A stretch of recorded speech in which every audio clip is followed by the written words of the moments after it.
Hello and welcome to Pop Culture Impact. In this opening episode, I will be discussing one of the biggest franchises ever created, and a franchise that holds a special place in my heart, that being Pokemon. Essentially, I will pick a topic within pop culture and discuss its origins, evolution, and how it has affected culture as we know it, whether it be good or bad. Now, for starters, you must have been living under a rock if you haven't heard of Pokemon before. Pokemon has been a staple of the entertainment industry for over 20 years now.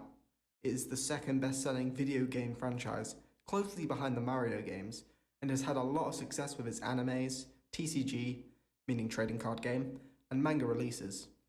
It is also very well known even outside of its massive community, as many people who don't play the games have at the very least heard of the name Pokemon or its mascot, Pikachu. But how and why did Pokemon become so deeply ingrained in pop culture? I will talk about the origins, how the franchise has evolved over time, why it is so appealing to the public, and how it's gone about gaining its popularity. And towards the end, I will provide my opinion on what direction I think the franchise will go in the future. To begin, Pokemon was created by Satoshi Tajiri. He was inspired by his hobbies of catching insects and tadpoles and was heavily influenced by a Japanese TV show called Ultra 7, which was what the Pokemon battle system was based upon. With the help of his friends, Ken Sugimori and Junichi Masuda, Tajiri formed a game development company known as Game Freak, and after multiple failed pitches to Nintendo, the idea was finally greenlighted with the help of Shigeru Miyamoto.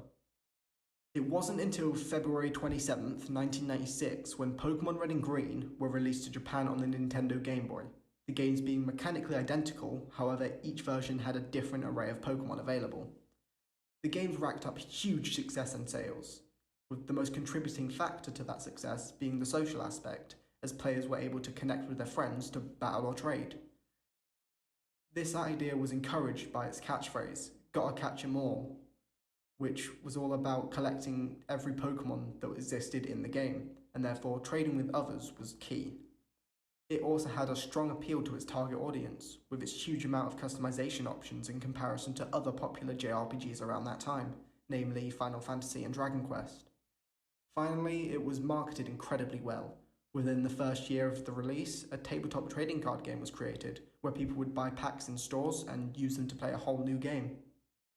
Then came the release of the anime adaptation of Pokemon, which was on April 1st, 1997, which is still going strong to this day, now on its 21st season, along with 26 films, one of which being a live action. Several manga series were also released shortly after the anime came out, most notably the Pokemon Adventures series, which sold 150,000 copies globally. The manga release was the first instance of the franchise leaving Japan, and its success garnered a lot of attention, which encouraged Game Freak and Nintendo to expand that success to places outside of Japan by releasing Pokemon Red and Blue to America, with the games becoming near instant successes. From 1996 until now, there have been 38 core series games, a multitude of spin-off games, each with several installments into their respective series, and of course the continuing success of the anime, as previously mentioned, along with the trading card game. With each new generation that was released, there was more mechanics, more Pokemon to use, more customization to have fun with. People even started playing these games competitively in esports situations, the games being so well known at this point that one could make a very successful career by simply playing them. The success of the games is all well and good. However, the history of the Pokemon franchise is not all sunshine and rainbows. If you are not a fan of talking about dark events, I would suggest skipping ahead. I will stress that one of these events was a rumour that got out of hand, but it is based in partial truth. A timestamp will be provided that will take you to immediately after this topic is finished. I will provide a few seconds for you to move on. Okay, now I will begin talking about a sadder part of history within the Pokemon series, particularly the anime. For those who are fans of the series, you may already know what I'm talking about. What I'm referring to is one particular episode of the anime, the 38th episode known as Deno Senshi Porygon in Japanese, which in English translates to Computer Warrior Porygon, but is most commonly known by the name Electric Soldier Porygon. Within this episode, that was only broadcasted for a single day before it got banned from ever being shown, is a scene that was said to have caused unprecedented number of viewers to have severe seizures, and in some cases memory loss.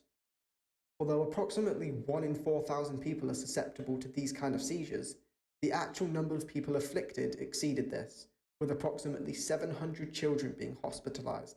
Thankfully, there were no deaths that occurred. The Health and Welfare Ministry of Japan tried to figure out what went wrong and who should be blamed for the incident. The fact that they had to get involved should prove how big of an issue this was. Nintendo was quick to absolve itself of the blame, with President Hiroshi Yamauchi telling the press, and I quote, "This problem arose because of the way TV Tokyo has produced the show."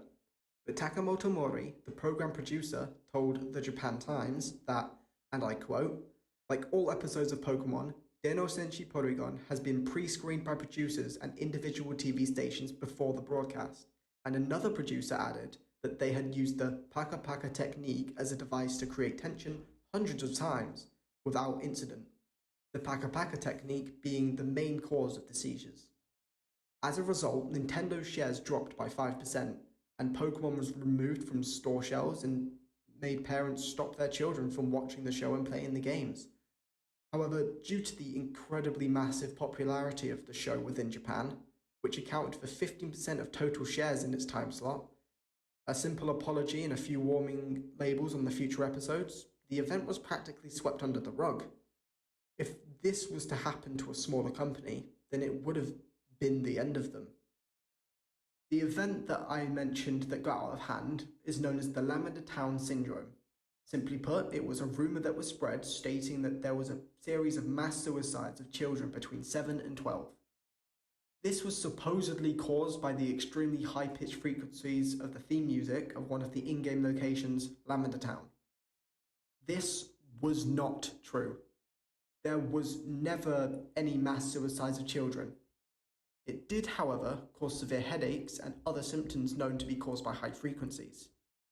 It isn't confirmed as far as I'm aware, but from the information that I could find, it was said that there were many cases of seizures, with 2 of those being hospitalized. It is also stated that there were 4 deaths from children falling and getting chest pains from the intensity of the migraines that they got as a result of listening to the theme. These facts, along with a silent recall of the games to fix the theme, making them lower frequency so they were not uncomfortable, were what caused the Lavender Town Syndrome rumour to escalate.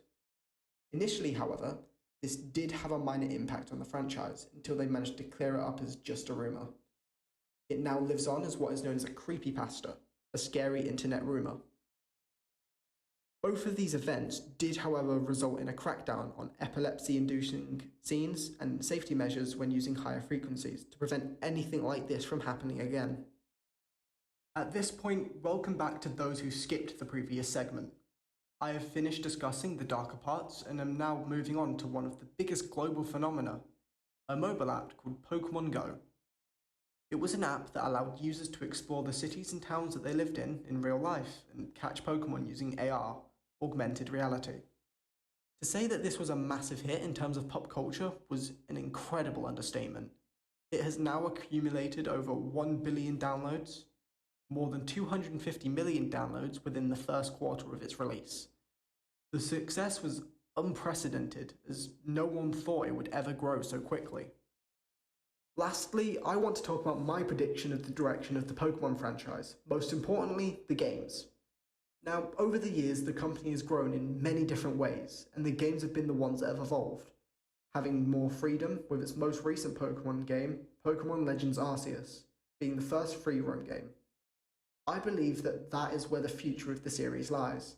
More development needs to be made into free-roam games, and possibly the inclusion of the augmented reality system that made Pokemon Go so popular. It is even possible that with the way technology is developing, there may be virtual reality games to come from my favourite franchise sometime down the road. Thank you for listening to my rambling about Pokemon, and I'll see you on the next instalment of Pop Culture Impact, if there is one. Goodbye for now.